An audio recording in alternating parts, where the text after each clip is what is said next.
Hi. This is in response to huhwonyoung. Because yesterday I only managed to cover most of all the case studies as well as question one and question three. I wasn't able to cover this because something cropped up. Now, however, I'm going to continue to cover question four. And I also want to highlight that for question four, this particular question is also a very good chance for students to understand what is meant by being able to achieve full evaluation. Right. So for those that have been struggling to identify how do you get a higher score for evaluation, I think this is a one very good uh, uh, uh, sample. And it's also trying to let all of you understand what exactly Cambridge was looking out for. So to begin with itself, I think I've highlighted a few key things when it comes to understanding evaluation.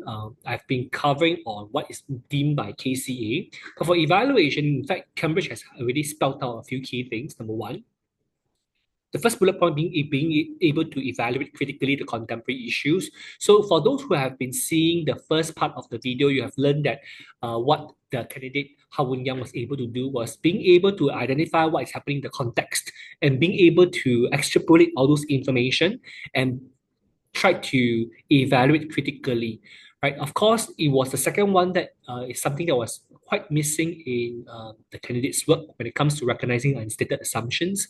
So I did recommend that when you talk about demand and supply questions, you may want to bring in ceteris paribus assumption, right? Of course, there are other things involved in ceteris paribus assumption, so feel free to refer to your lecture notes for that. Finally, you're also supposed to synthesize an academic arguments to arrive at a well-reasoned judgments and decisions. So these are the three key things that I look out for before I consider whether do I want to give a candidate full evaluation score. So what we see over here itself for those that are not uh, uh, very clear about this, so is that I bring everyone back to the question. So in the event whereby you don't understand the question itself, the question was just asking about how the above events have resulted in inflation and recession in the UK, and then talk about in the response to the crisis, what would the central bank do? Does it prioritize reducing inflation over promoting economic growth? Or will it be better to use another policy to deal with stagflation instead? So this is actually a very challenging question. So for whoever who have tried this, I really applaud your courage.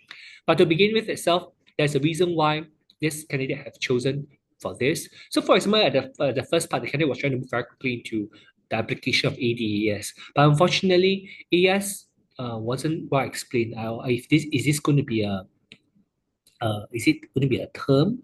So when your teacher actually spell out over this, what is AS, and asking you to spell it out, it's actually trying to get the students to be able to achieve more when it comes to the K score, right? So actually, again, like it's a repeated problem. Your K is significantly the point which is bringing you down. So for huhwonyoung, you may want to consider that. Now, of course, when it comes to all this analysis, right, you are wondering why is your teacher talking about all this? Again, right, to achieve analysis, I need to be able to link it to the elements of what is in your AS. So for some schools, they use productivity and productive capacity. And similarly, for some schools, they use QQT, right? Quality, quantity, and technology. Both are fine so long as you're able to give me some of the determinants affecting your AS. Notice over here, determinants, right? So do take note of that. If you do not even spell those determinants, I would see that your analysis is relatively weaker and Cambridge can potentially mark you down. I wouldn't say mark down, it's just that they find it very difficult to award you accordingly. And of course, you link it back to the diagram.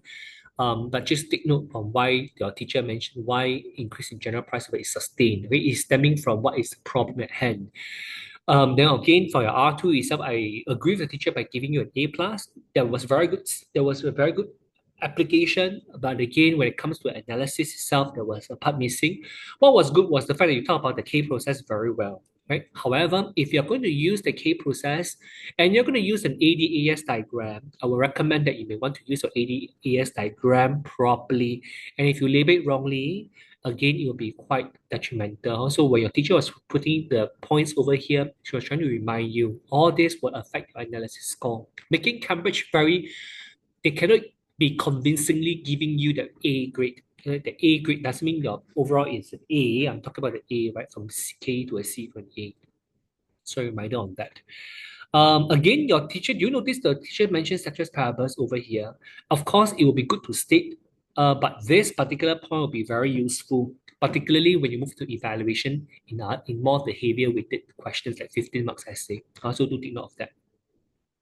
Um, But today I really wanted to share a bit more about the evaluation. So once again, for question 4B, a refresher for those who have just seen the question, is talking about response to the crisis. We are trying to consider whether UK should increase interest rate to prioritize reducing inflation over promoting economic growth, so that you need to discuss about this particular conflict.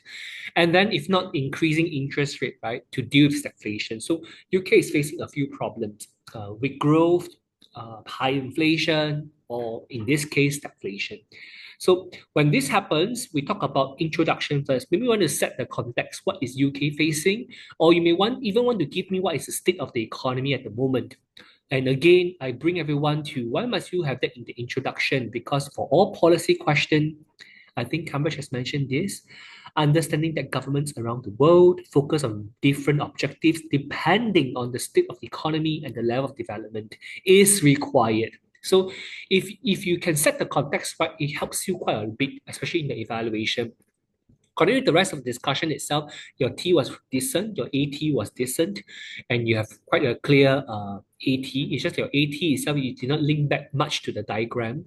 So it makes it very difficult for me to give you the score. So remember your AT should link back to diagram to achieve a better analysis score. Failure to do that, once again, it will have some impact. Then, of course, going back to the rest of the points itself, the rest of points, whichever your teacher has mentioned, I'm also quite agreeable, right? Just take note of the few key things. But if you notice in your R2AT, your antithesis, I actually wrote down over here an important assumption, and I put a tick. Notice you are already trying to challenge assumptions. This explains why for your evaluation score, you were quite surprised. Why suddenly my evaluation gets so well? Because you have stated an assumption and you challenged it. So that is it. Recognizing answer the assumption in eval is relevant. Second, another reason why I agree with the teacher to give you a very high score for evaluation was you actually look at the context of the question, which is like for UK, right? Reason is because she has a lack of natural gas. So inflation is definitely going to be high when it comes to cost push inflation because she has to get all these imported factors of production from overseas. And because of that, you understand the context, you are now critically evaluating the contemporary issue. So looking at evaluation, you are on track to score probably a very high score for evaluation because you have already fulfilled two of the bullet points.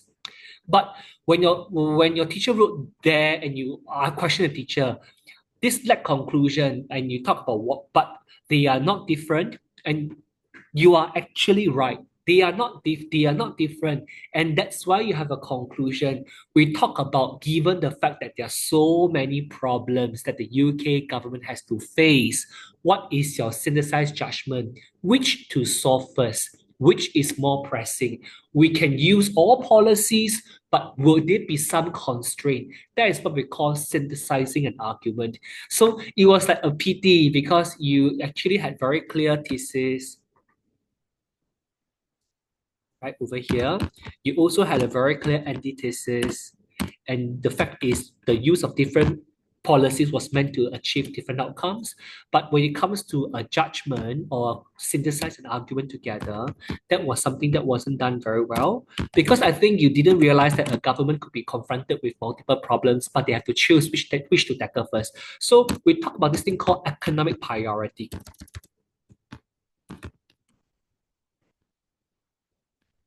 Right, which to solve first? Or if you really want to solve all at one go, what are some of the unintended consequences?